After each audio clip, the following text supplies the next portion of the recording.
শুভ বিবাহ বার্ষিকী প্রিয় ভালোবাসা। দেখতে দেখতে কেটে গেল আমাদের বিবাহিত জীবনের 2টি বছর। বিবাহ বার্ষিকীর অনেক অনেক শুভেচ্ছা। যতই মান অভিমান ঝগড়া থাকুক না কেন, দিন শেষে কিন্তু তোমাকেই অনেক ভালোবাসি। তোমাকে নিয়ে কখনো কিছু লেখা হয়নি, আর লিখবই বা কীভাবে? সব কিছু তো আর লেখা যায় না। আসলে সত্যি কথা বলতে কি, তোমাকে কখনো কিছু লাইনের মধ্যে সীমাবদ্ধ রাখতে চাইনি, তেমনি আজও কিছু লিখব না। তবে এতটুকুই বলতে চাই, চলার পথে তোমাকে স্বামী হিসাবে নয়, বরং পেয়েছি প্রকৃতি বন্ধু হিসাবে। চিরকাল এভাবেই আমাকে শক্ত করে ধরে রেখো, তাহলে আমরা আমাদের সামনে আসা সব বাধা বিপত্তি ঠেলে এগিয়ে যেতে পারবো আরও অনেক বছর। মহান আল্লাহ পূর্ণ করুক আমাদের প্রতিটি নেক বাসনা। আমাদের কাবিনের ডেট অনেক আগেই চলে গিয়েছিল, তখন সেভাবে সিচুয়েশন ছিল না, তাই পালন করতে পারিনি। আমার কাবিনের 2.5 মাস পর উঠিয়ে এনেছিল, এই হিসাব করে বিবাহ বার্ষিকী পালন করলাম ছোট করে। আর আমার একমাত্র ভালোবাসার মানুষকে ছোট করে একটু সারপ্রাইজ দিলাম। আমার জানটুসটা আজ ঢাকা থেকে আসবে, সেই হিসাব করে আমি প্রিপারেশন নিয়ে রেখেছিলাম আগের দিন। কেক অর্ডার করেও রেখেছিলাম। তারপর সন্ধ্যায় বাসা থেকে বেরিয়ে ডেকোরেশনের জন্য কিছু জিনিস কিনে আনলাম। সিম্পল একটা ডেকোরেশন করলাম। তারপর আমি একটা লাল শাড়ি পরে নিলাম, তার পছন্দের। শাড়ির সাথে ম্যাচিং করে চুড়ি পরলাম, তার মতো করে সাজলাম। এরপর তার জন্য অপেক্ষা করলাম। আমি গোপনে ফোনের ক্যামেরা সেট করে রেখেছিলাম, আমাকে দেখে তার ফার্স্ট রিয়াকশন কেমন হবে। সে আমার জন্য আসার পথে সদর থেকে ফুল নিয়ে আসলো, সাথে একটা এক্সট্রা কেকও নিয়ে এসেছিল।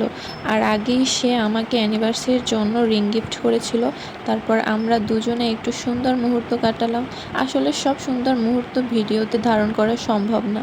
এরপর আমার জানটুসটা আমাকে খাইয়ে দিচ্ছিল। আমি একটু অসুস্থ ছিলাম, তাই আমার কেয়ার করতেছিল। সব কিছুর জন্য আলহামদুলিল্লাহ।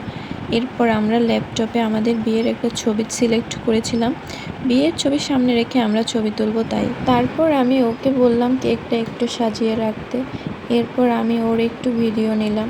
দেন আমিও একটু কেক নিয়ে ভিডিও করলাম, ভাব নিলাম, আর দুজনে কয়েকটা ছবি তুললাম। এরপর আমাদের রং ঢং শেষ হলে কেকটা সুন্দর মতো সাজিয়ে ফুল দিয়ে রাখলাম।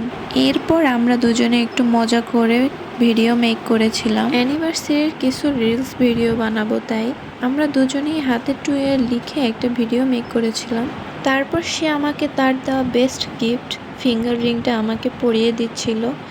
আল্লাহর কাছে হাজার হাজার লাখো লাখো শুকরিয়া তোমাকে আমার জীবন সঙ্গী হিসেবে পেয়ে। সুখে দুঃখে বিপদে আপদে দুঃসময়ে ভালো সময়ে আমি জানি তোমার পাশে সারা জীবন এভাবেই থাকতে পারি। অ্যাকচুয়ালি প্রথমে আমি তাকে সব সারপ্রাইজ দেইনি, কিছু জিনিস হাইড রেখেছিলাম। সেকেন্ড গিফটটা তার শাশুড়ির কাছ থেকে সে পেয়েছে। আম্মু আমাকে টাকা দিয়েছিল ওর জন্য কিছু কিনে দেওয়ার, তাই আমি ওকে নেভি ফোর্সের একটা ওয়াচ কিনে দেই, সাথে আমি একটা পারফিউমও অ্যাড করেছিলাম।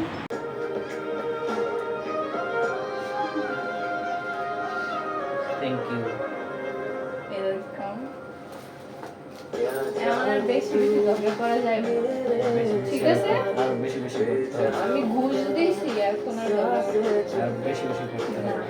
ঘুষ দিলে ঝগড়া করা যাবে না, আমি ঝগড়া করলে চুপ করে শুনতে হবে। রাজি?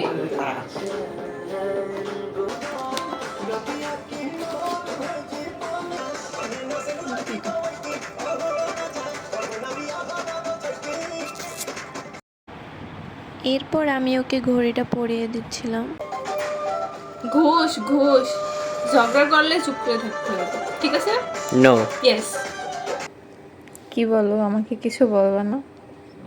লাভ you. Love you too. Then candle ঠিক করে ল্যাপটপটা কেকের সামনে নিয়ে আসি, আমরা একটু ছবি তুলব দুজনে হাত দিয়ে।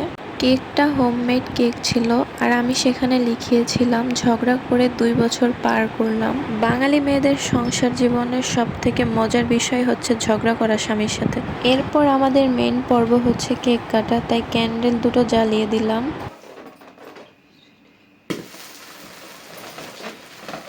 হ্যাপি অ্যানিভার্সারি, 2 ইয়ার অ্যানিভার্সারি। এইটা তো ছবি ছিল, কেকটা কাটতে মন চায় না।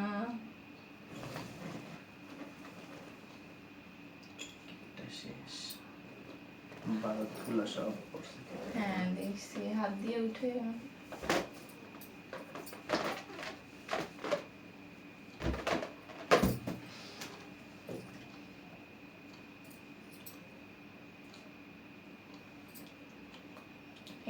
তারপর আমি একা একা বসে বসে একটু কেক খাচ্ছিলাম। কেকটার টেস্ট অনেক ভালো ছিল আলহামদুলিল্লাহ। সবাই আমাদের জন্য মাশাআল্লাহ বলে অনেক অনেক দোয়া করবেন। আজ এই পর্যন্তই, সবাই ভালো থাকবেন। আল্লাহ হাফেজ।